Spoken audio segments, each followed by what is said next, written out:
और हम तभी परमात्मा प्राप्त कर सकते हैं जब हम पाप रहित हो जाएंगे। और यहाँ का विधान है ब्रह्म परब्रह्म ब्रह्मा विष्णु महेश और अन्य देवताओं का जैसे कर्म करोगे वैसा ही फल मिलेगा। पाप आपके अलग लिखे जाते हैं, पुण्य अलग लिखे जाते हैं, और फल मिलता है दोनों का। पुण्यों के लिए स्वर्ग महास्वर्ग, फिर यहाँ के छोटी मोटी सुविधा, राजा या अच्छी कोई पोस्ट, और नरक ये भी पैरेलल मिलेगा। कुत्ते गधे सुअर की योनि ये भी अवश्य भोगनी पड़ेंगी। लेकिन कबीर परमेश्वर की शरण में आने के बाद आपको अब ये पापों का दंड नहीं भोगना पड़ेगा।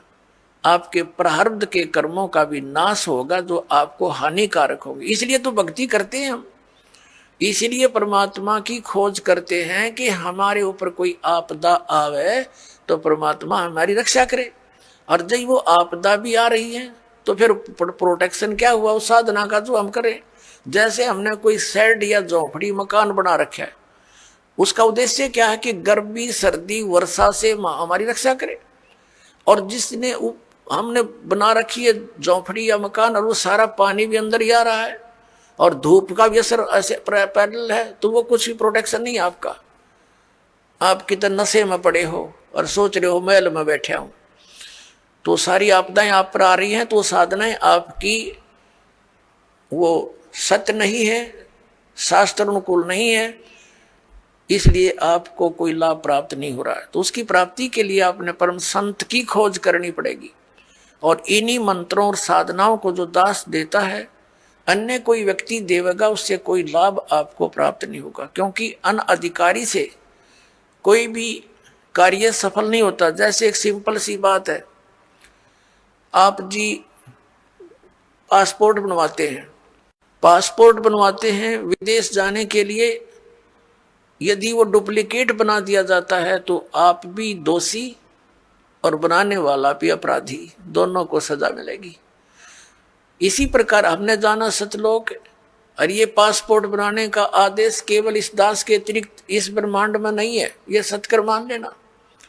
और इसके अतिरिक्त जो भी कोई नाम दान साधना दे रहा है वो शास्त्र विदिता का मनमाना आचरण है उनका, और वो डुप्लीकेट नाम दे रहे हैं, उनसे कोई लाभ आपको नहीं होना। और इन मंत्रों को भी यदि इस दास से कोई प्राप्त कर चुका है और वो दुष्ट आत्मा स्वयंभू संत बनकर उनको आगे दान कर भी रहा, तो डुप्लीकेट पासपोर्ट बना रहा वो, उससे भी आपने बचना है। इसी कहते ये काल हमारा बट्ठा बटवाता है, ये पैरेलल खड़ा कर देता काल के दूतों को। भगवान आए थे, एक कबीर पंथ चला था, उसके बाद काल ने 12 कबीर पंथ चला दिए, सबको भ्रमित कर डाला। परमात्मा कबीर जी वाली एक भी साधना उन पंथों में नहीं, नाम कबीर पंथ है। तो इससे आपने अब सतर्क रहना है। पीछे जो गलतियां हो चुकी हैं उनसे बचकर ही हम आगे सफल हो सकेंगे। वो उदाहरण भी आपको दिए जाते हैं। अपने आत्मा हमारे सदग्रंथ हमारे साथ हैं, हमारे पास हैं। जैसे प्रसंग चल रहा था कि जो मंत्र आपको दिए जाते हैं ये यथार्थ जाप साधना है, सदग्रंथों में वर्णित है। और जो आपको दास साधना विधि और ज्ञान बताता है वो सूक्ष्म वेद से बताता है। तत्व ज्ञान रूपी 5वां वेद जो है, जो सच्चिदानंद घन ब्रह्म की वाणी में वर्णित है, उसके आधार से आपको ज्ञान देता है। तो उसके अंदर कंप्लीट ट्रीटमेंट है, यो पूरा कोर्स है।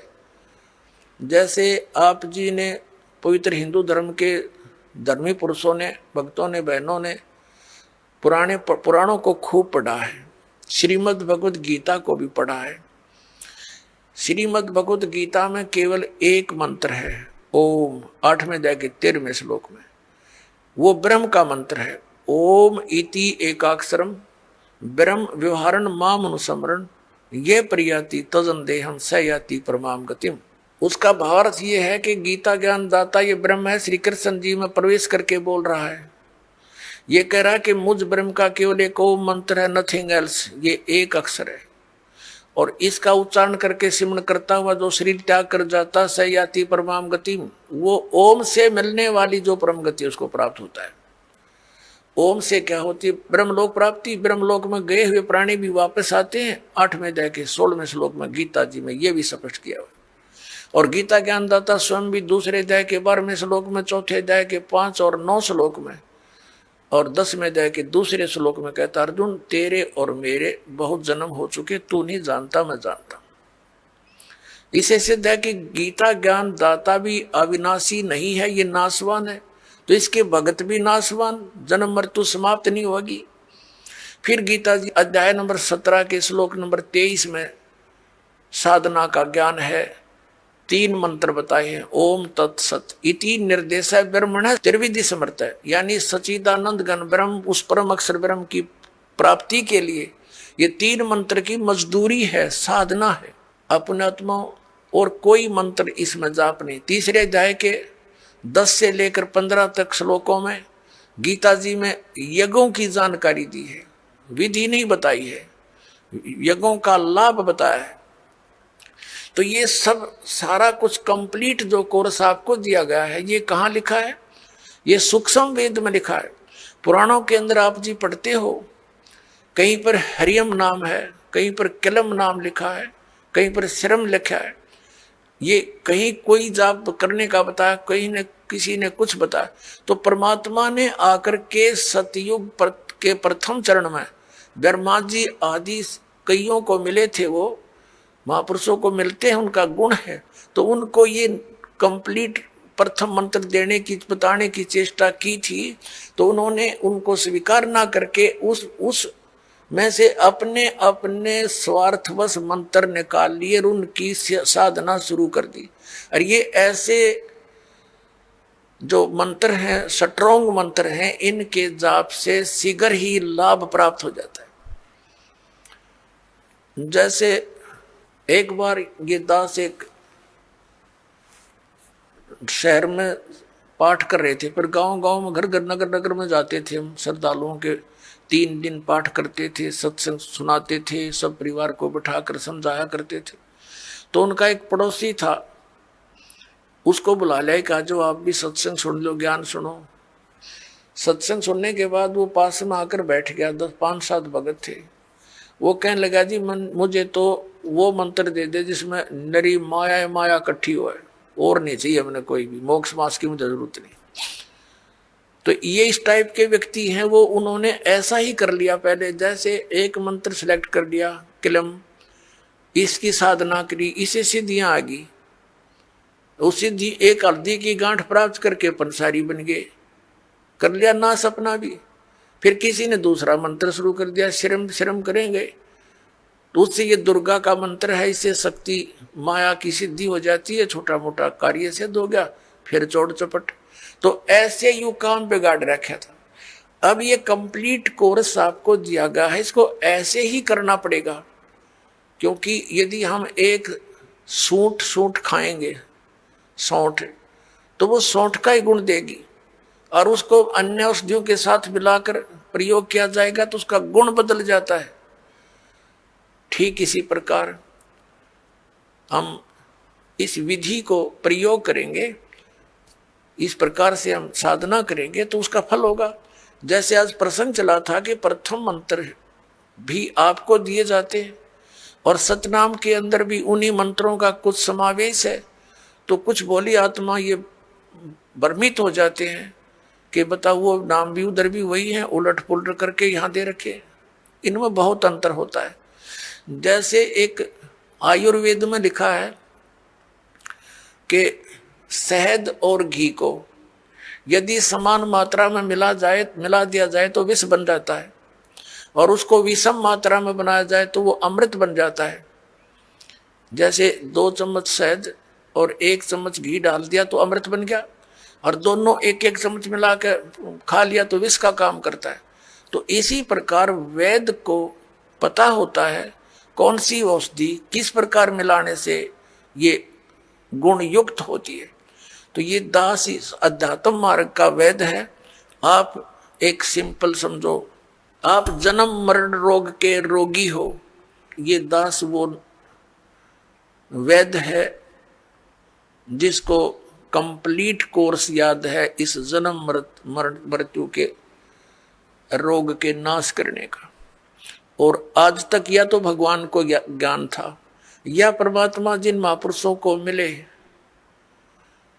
वो कौन कौन है, आदरणीय धर्मदास साहिब जी, आदरणीय नानक साहिब जी, आदरणीय मलुकदास साहिब जी, आदरणीय दादू साहिब जी, आदरणीय गरीबदास साहिब जी, गांव छुडानी, जिला जज्जर, हरियाणा वाले, आदरणीय गीसा दास साहिब जी, गांव खेकड़ा, जिला मेरठ, उत्तर प्रदेश वाले।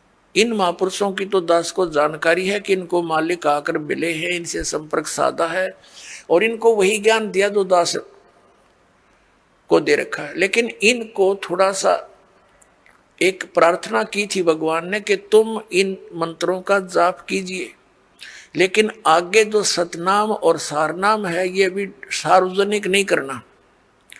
लेकिन वो महात्मा प्रथम मंत्र का जाप देते थे, लेकिन बीच बीच के 5 नाम ही देते थे, जो आपको 7 मंत्र अब बना कर दिए जाते हैं। इसलिए गुरु ग्रंथ साहिब में उन 5 मंत्रों का और 5 धुनात्मक शब्दों का जो जिक्र है वो इन्हीं कमलों के अंदर, सभी भगवानों के इनमें कमलों में ये धुन हो रही है। जैसे आप देखोगे राष्ट्रपति भवन में भी एक धुन चलती रहती है और गवर्नर भवन में भी एक धुन चलती रहती है, कंटिन्यू चलती रहती है। अब तो ऑटोमेटिकली इंस्ट्रूमेंट बन के, पहले विशेष ड्यूटी लगाई जाती थी नौकरों की, वो उनके वहाँ एक विशेष प्रकार की राष्ट्रीय धुन का हमेशा चालू रखते थे। तो इस प्रकार इन सभी भगवानों के इन कमलों स्थानों पर जहाँ जहाँ ये इनके लोक है वहाँ ये धुनें हो रही है, उनका फिर हम सुन रहा है इस टेलीविजन में, हमारे शरीर में। जैसे कोई भी कार्यक्रम कहीं हो रहा है तो टेलीविजन पर हम यहाँ देख रहे हैं, लेकिन वो टेलीविजन में नहीं है, वहाँ तो हम देख रहे, सुन रहे हैं, वो वास्तव में कहीं और होता है। तो ऐसे ये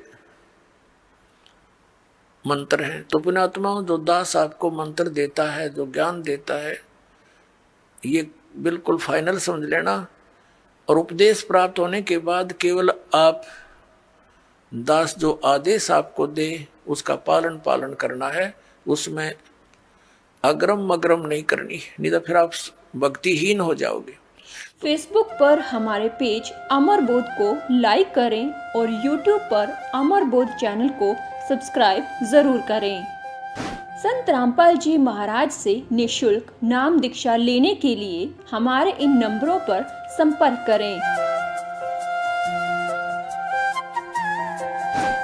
घर बैठे निःशुल्क ज्ञान गंगा या जीने की राह पुस्तक प्राप्त करने के लिए अपना नाम, पूरा पता और मोबाइल नंबर हमारे इन नंबरों पर SMS या व्हाट्सएप करें।